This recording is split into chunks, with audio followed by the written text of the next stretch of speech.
Very good evening to all of you. Very good evening. कैसे हैं आप सब? जल्दी से आ जाइए।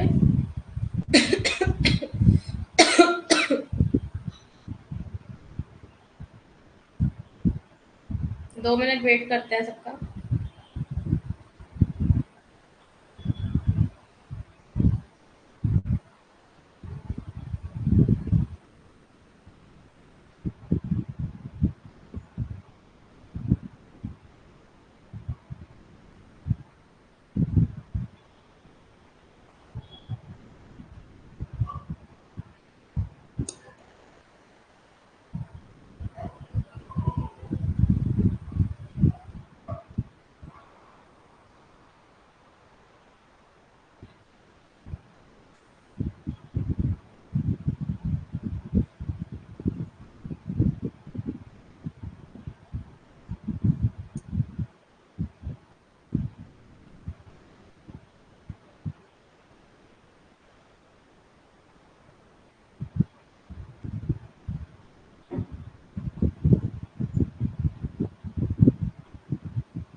एक सेकेंड एवरीवन, अभी क्लास को स्टार्ट करते हैं।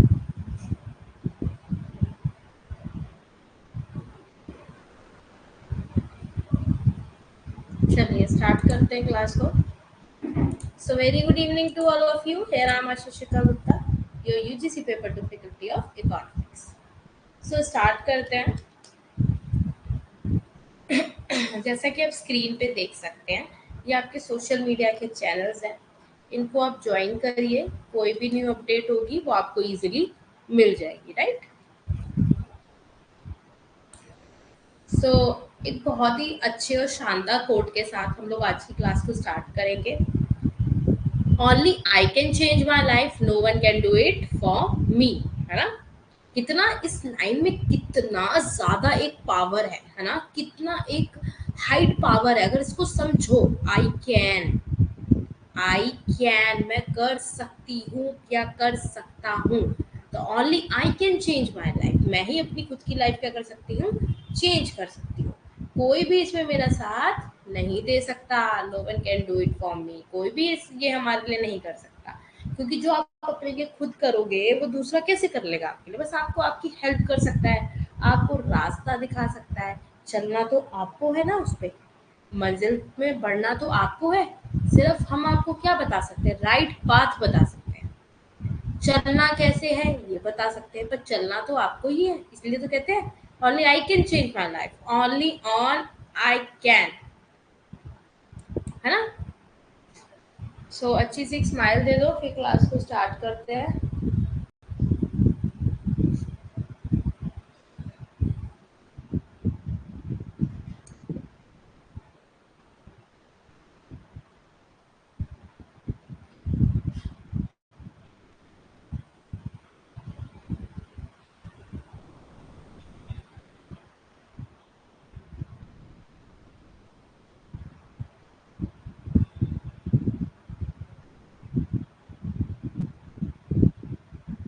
चलिए स्माइल, बिग स्माइल करो, फिर क्लास को स्टार्ट करते हैं। ठीक है? Always smile. Yes, very good. चलिए स्टार्ट करते हैं। Okay, so factors of economic growth, economic and non economic. ठीक है, इकोनॉमिक फैक्टर्स वगैरह के बारे में आज हम पढ़ाई करेंगे।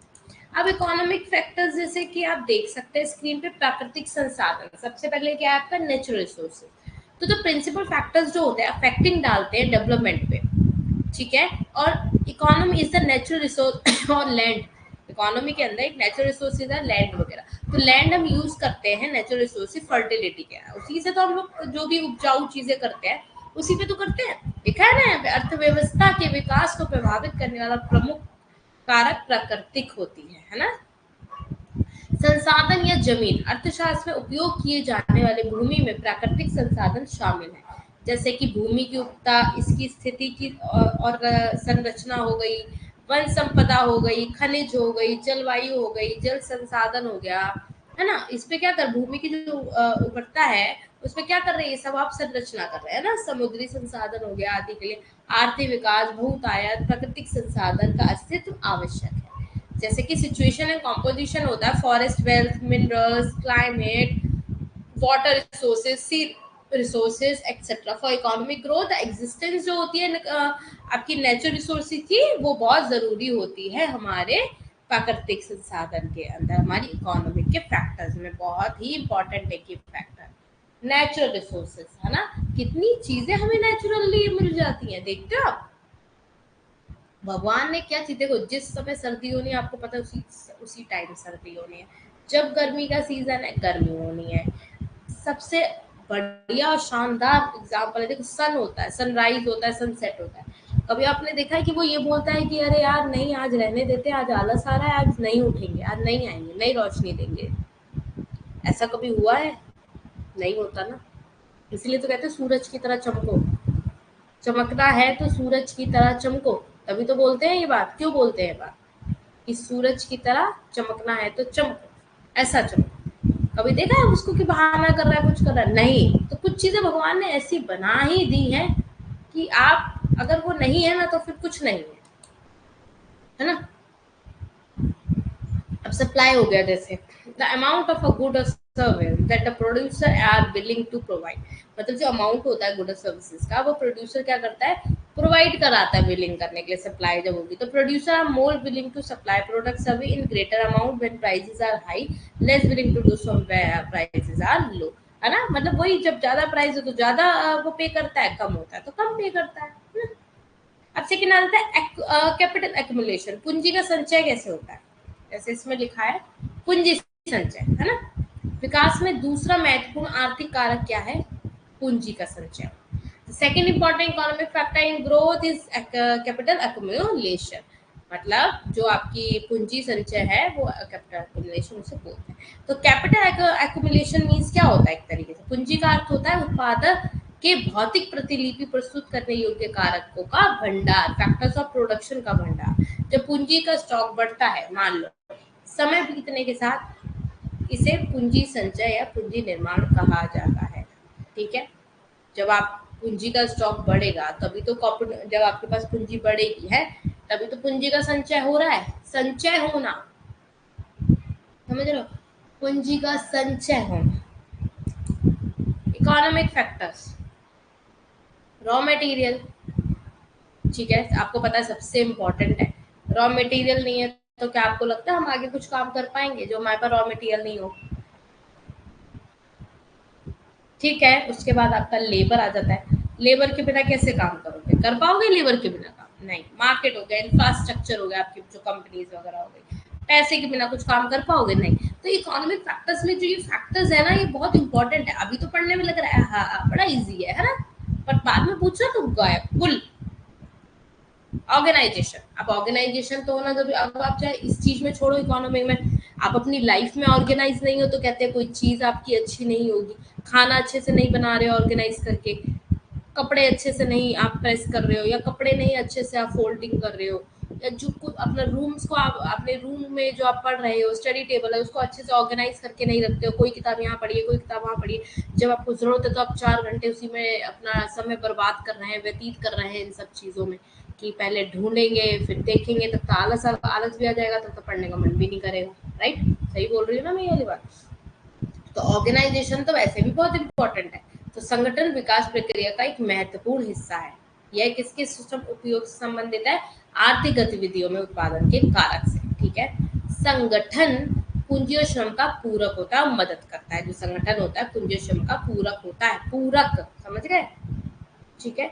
उनकी उत्पादकता बढ़ाने में आधुनिक आर्थिक विकास में उद्यमी निम्नलिखित प्रदर्शन कर रहा है। एक आयोजक का कार्य और जोखिम और अनिश्चितताओं को पूरा करना होता है। ठीक है।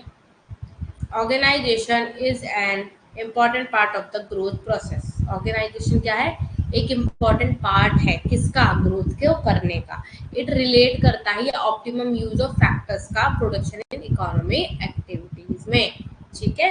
इकोनॉमी की एक्टिविटीज में फैक्टर ऑफ प्रोडक्शन का ये रिलेट करता है, इसका ऑप्टिमम यूज करता है। तो organisation is a complement to capital and labour and help in increasing productivity में ना, प्रोडक्टिविटी को इंक्रीजिंग करने में।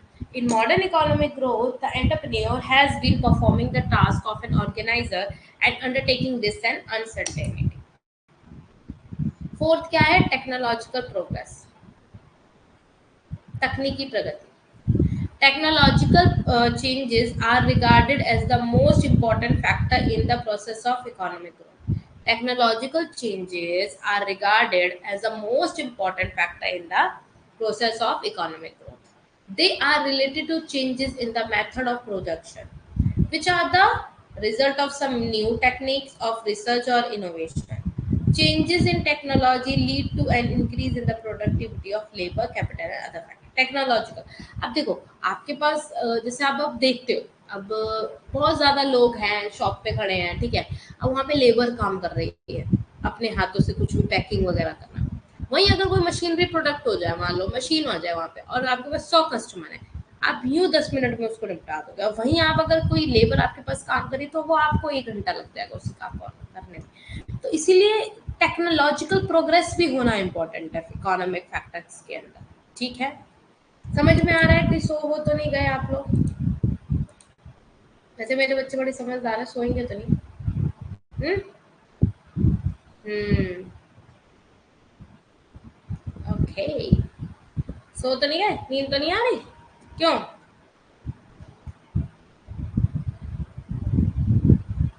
क्यों बच्चों, नींद तो नहीं आ रही? कहाँ ध्यान है? बोल भी लिया करो कुछ। Got it? Okay, got it. चलिए, गॉट इट। हाँ, एक सेकेंड रुकना।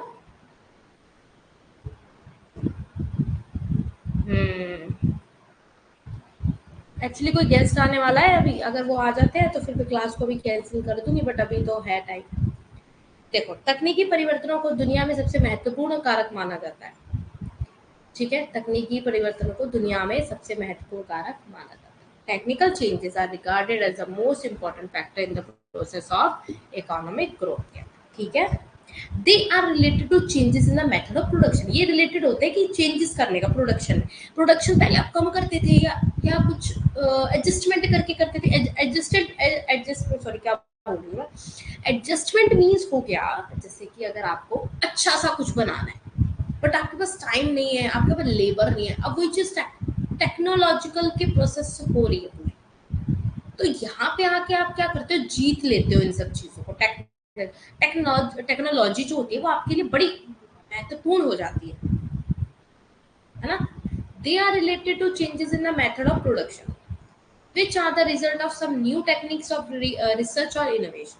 मतलब ये रिलेटेड करते हैं जो मेथड होता है प्रोडक्शन का, उसके रिजल्ट से, न्यू टेक्निक ऑफ रिसर्च और इनोवेशन। ठीक है, अनुसंधान या नवाचार की कुछ नई तकनीकों का परिणाम।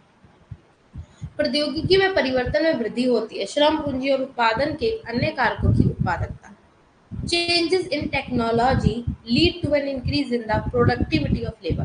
मतलब जैसे आप कह सकते हैं परिवर्तन, मतलब एक तरीके से इसमें एक नवाचार हो रहा है, एक इनोवेशन हो रहा है, नई नई चीजों का अनुसंधान कर रहे हो, रिसर्च कर रहे हो आप। उसके बाद बोल रहा प्रौद्योगिकी में परिवर्तन में वृद्धि होती है ना।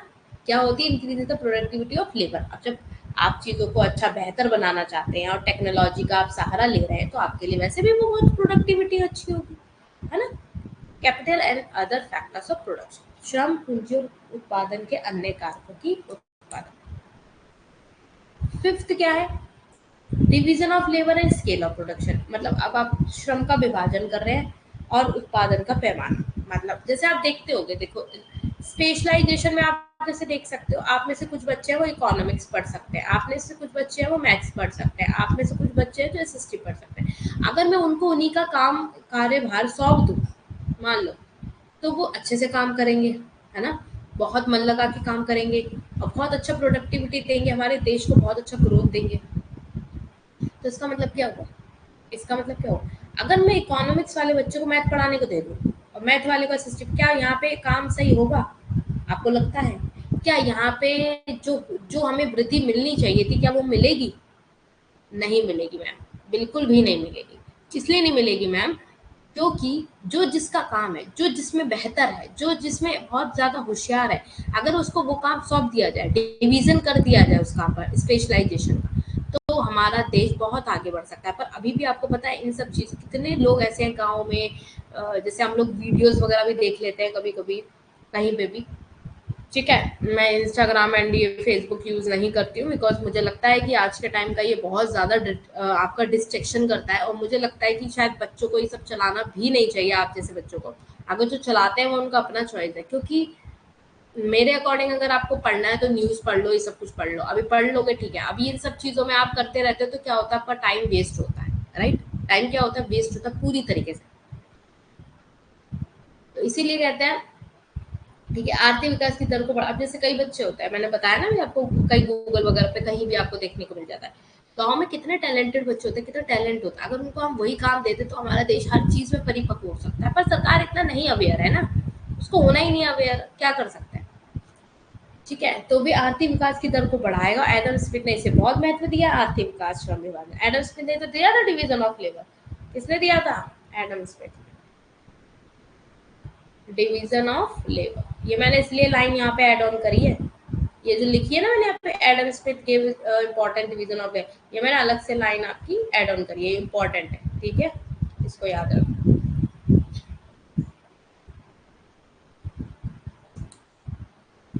अब स्ट्रक्चरल चेंजेस होंगे कुछ, है ना, संरचनात्मक परिवर्तन, परिवर्तन इसमें लिखा है, संरचनात्मक परिवर्तन का अर्थ है, ये गलत, इसको काट दो यहाँ पे, ये पता नहीं क्या आ गया। अर्थ है एक पारंपरिक कृषि समाज से एक समाज में संक्रमण, आधुनिक औद्योगिक अर्थव्यवस्था जिसमें मौजूदा संस्थानों, सामाजिक दृष्टिकोणों का एक क्रांतिकारी परिवर्तन शामिल है। और मंशा इस तरह के संरचनात्मक परिवर्तनों से रोजगार के अवसर बढ़ते हैं, उच्च श्रम होता है और उत्पादकता और पूंजी का बढ़ा नए संसाधनों का दोहन, प्रौद्योगिकियों में सुधार करता है। समझो, इसमें नई नई चीजों का संरचनात्मक हो रहा है, हम नई नई चीजों को ला रहे हैं, नए नए रोजगारों को हम लोग अवसर बढ़ाते हैं, उच्च श्रम ज्यादा होता है। तो मतलब स्ट्रक्चरल चेंजेस जो हो रहे हैं, apply the transition from a traditional agriculture society to a modern जो इंडस्ट्रियल इकोनॉमी होती है, involving a radical transformation of existing institutions, social attitudes and motivations. Such structural changes lead to increasing employment opportunity, higher labor productivity and the stock of capital, exploitation of new resources and improvement in technology.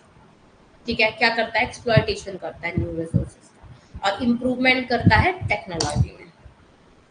अच्छा, अब तो economic factor पढ़ रहे थे, अब पढ़ेंगे गैर आर्थिक कारक, नॉन इकोनॉमिक फैक्टर। अब देखो, नॉन इकोनॉमिक फैक्टर में आ गया, सोशल मोबिलिटी हो गई आपकी, एजुकेशन हो गया, एंटरप्रेन्योरशिप हो गई, कल्चरल वैल्यू हो गई, एटीट्यूड ऑफ द सोसाइटी, ये नॉन इकोनॉमिक फैक्टर है, इसके बिना चल जाएगा, है ना। एजुकेशन, सोशल, कल्चरल, ये सब क्या है, नॉन इकोनॉमिक। सामाजिक कारक, सामाजिक दृष्टिकोण, मूल्य और जो संस्थान होता है आर्थिक विकास को प्रभावित करता है। रवैया शब्द का अर्थ है,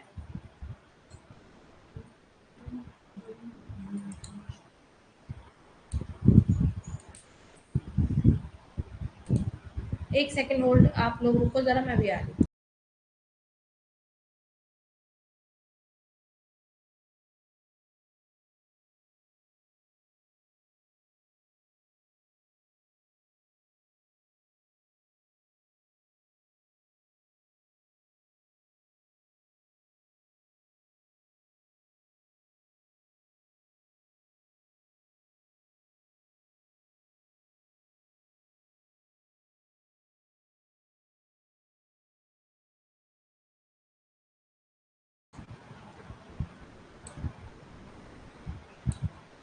हाँ जी, क्या बताई थी मैं?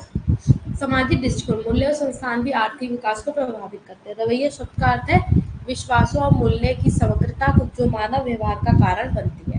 शब्द मूल्य किसको संदर्भित करता है? विशेष उद्योगों के प्रति मानव व्यवहार की प्रेरणा को, है ना? मानव व्यवहार की प्रेरणा को ये लोग बताते हैं। Social attitude, values, institution also influence economic growth. ठीक है, रवैया, attitude means the totality belief and value the cause human behaviour to what it is. मतलब कैसे आप बिहेव कर रहे हो ना, कैसे आप मानव का व्यवहार का कारण बताती है विश्वास और मूल्य। मूल्य किसको संदर्भित करता है? मानव के व्यवहार की प्रेरणा को। अब ह्यूमन फैक्टर आ गया, मानव कारक। Human resource have been an important factor in modern economic growth के लिए इम्पोर्टेंट है human factor. Economic growth does not depend on the size of human resources but on the efficiency. उसकी efficiency पे तो वो डिपेंड है, ठीक है, उसकी एफिशिएंसी पे तो वो डिपेंड है, पर किस पे डिपेंड नहीं है? उसकी ह्यूमन रिसोर्स के साइजेस पर वो डिपेंड नहीं है ग्रोथ। ठीक है, मानव संसाधन आधुनिक आर्थिक विकास में एक महत्वपूर्ण कारक रहा है। आर्थिक विकास नहीं होता है मानव संसाधनों का जो आकार पर निर्भर करता है, लेकिन उसकी दक्षता पर। ठीक है, कुजनेट के अनुसार, क्या बोला था Kuznets? According to Kuznets the population of economic जो यूरोप की थी इतनी परसेंटेज बिटवीन इतने में करती है। ठीक है, 1950 से, और 44.33% की वृद्धि हुई है, जबकि शेष जो अपनी पूरी दुनिया की जनसंख्या है इस अवधि में 200% की वृद्धि हुई है। समझ गए? अकेला इसमें देख रहे हो यूरोप में इतनी परसेंटेज बढ़ी है, इतने के इतने बीच में, तो population remaining world increase 200% over the period. कितना ज्यादा पॉपुलेशन का ग्रोथ हो रहा है। एक सेकंड में पानी पी लेती हूँ।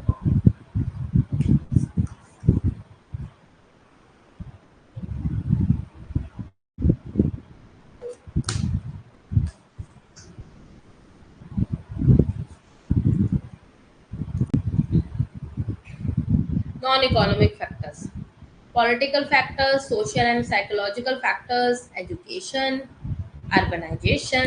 Okay, according to Solomon Fabricant, the increase in the total national product of the United States through किसके according increase in physical capital between 1889 and 1957 between की बात हो रहा है, equal the increase through higher labour productivity होती है, इसमें higher labour productivity. Solomon Fabricant के अनुसार कंपनी के कुल राष्ट्रीय उत्पाद में वृद्धि संयुक्त राज्य अमेरिका ने इतने से इतने बीच में भौतिक पूंजी में वृद्धि के माध्यम से वृद्धि के बराबर वृद्धि की उच्च श्रम उत्पादकता में इतनी मतलब इतने बीच में इतनी ज्यादा ग्रोथ हुई है।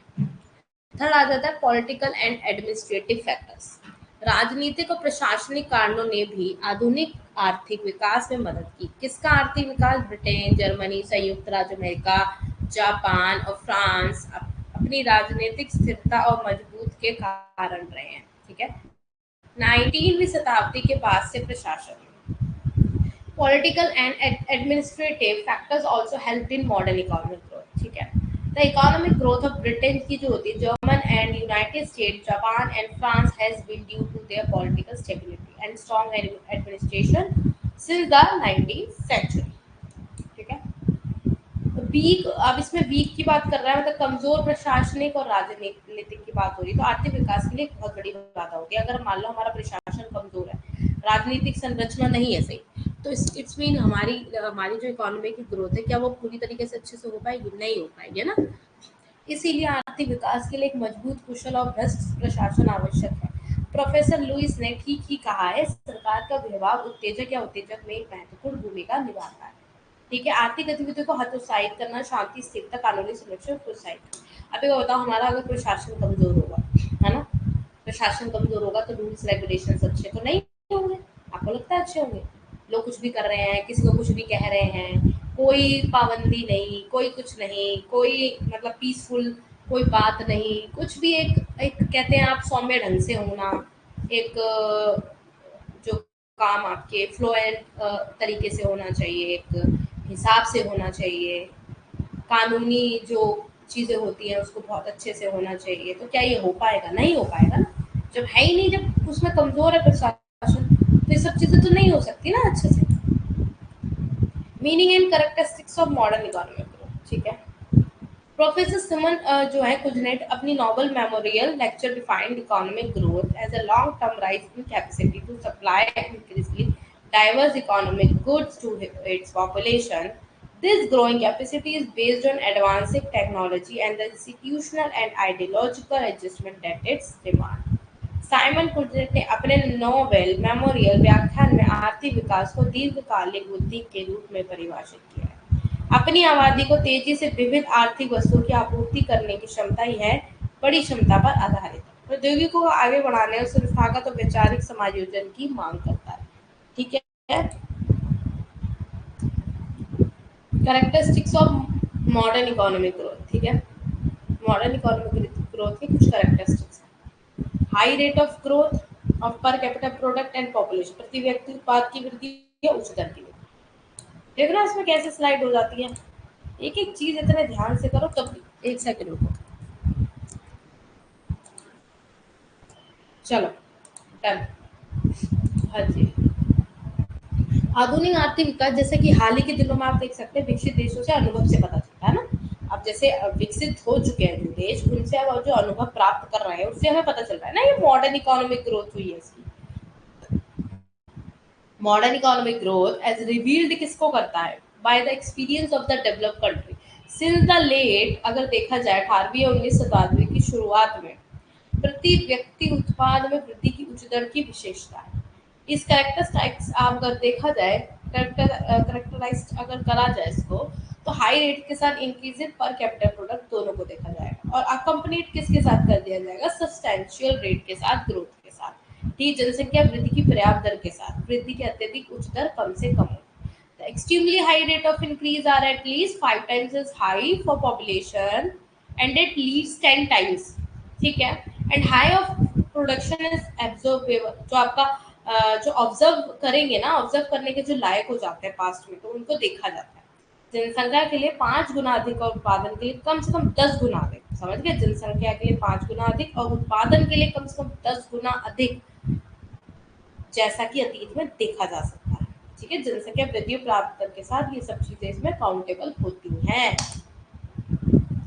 प्रोफेसर कुजनेट क्या दिखाना चाहते थे, has shown the rate of population 13 countries में एक्सक्लूड कर दी गई। France have been modern times and then pre modern times, दोनों में आया वो। और जो living France with population increase 2.5% percent per decade, सोचो आप। और rate of population growth 6 to 7, UK में, स्वीडन इटली में 8%, स्विट्जरलैंड नॉर्वे एंड 8-10 टू इसमें डेनमार्क में, जर्मनी में कितना ज्यादा पॉपुलेशन का दिखाया गया है, वृद्धि दर कितनी ज्यादा दिखाई गई है। देख रहे हो, कुजनेट ने दिखाया है कि फ्रांस को छोड़कर 13 देशों की जनसंख्या वृद्धि की दर पूर्व आधुनिक समय की तुलना में आधुनिक समय में उच्च था। तो कितनी कितनी थी, इसको डाटा को याद रखना। इसको ये रहा, the rise in productivity. Modern economic growth is characterized by a rise in the rate of per capita product due primarily to improvements in the quality of input, which led to greater efficiency or rise in productivity per unit of input. This is traceable either to an increase in input of resource of labor and capital or to an increase in efficiency और to आधुनिक आर्थिक विकास मुख्य रूप से प्रति व्यक्ति उत्पाद की दर में वृद्धि की विशेषता होती है। ठीक है, मतलब कैसे कैसे प्रोडक्टिविटी में बढ़ावट हो रही है, कैसे बढ़ रहा है ना, कैसे हम लोग कैसे। अब देखो इनपुट आप कितना डाल रहे हो, है ना, मतलब आप जब इनपुट डाल रहे हो तो उसके अकॉर्डिंग आपको आउटपुट मिलता है। मान लो जैसे this is a traceable idea to an increase in input of resources of labour and capital, और आप इंक्रीज करते हो एफिशिएंसी, दोनों में होगा ना फिर, या तो श्रम में या पूंजी के संसाधनों के इनपुट में वृद्धि होगी या दक्षता में वृद्धि होगी। समझ में आया, या दोनों के लिए पता लगाया जा सकता है। अब आप जैसे जैसे अच्छा निवेश करोगे उसी अकॉर्डिंग आपको पता है आपका आउटपुट मिलेगा ना।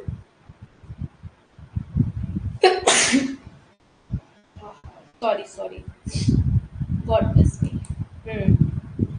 ये क्या आ गया, एक सेकंड रुकना, ये क्या आ गया।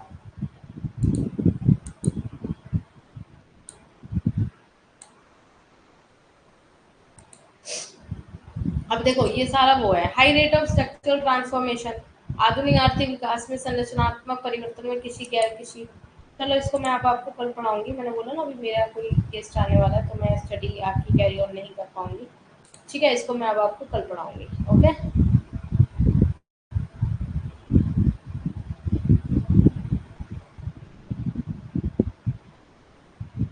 क्या हो गया।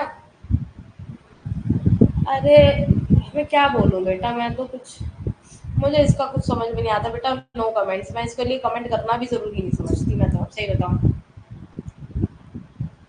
सब आएगा, सब करो, सब अच्छा करो, जितने आप बातें पूछोगे उतना एक दूसरे के अलग अलग फीडबैक मिलेंगे। तैयारी करो, पढ़ाई पे ध्यान दो, ठीक है। ये एग्जाम्स वगैरह का भी थोड़ा सा इसको लेट गो करो कि कब फॉर्म देगा, सब दे देगा वो, एक हफ्ते में सब करवा देगा। आप लोगों को भी पता है अच्छे से, आप लोगों को भी बहुत अच्छे से पता है मैं क्या कहना चाह रही हूँ।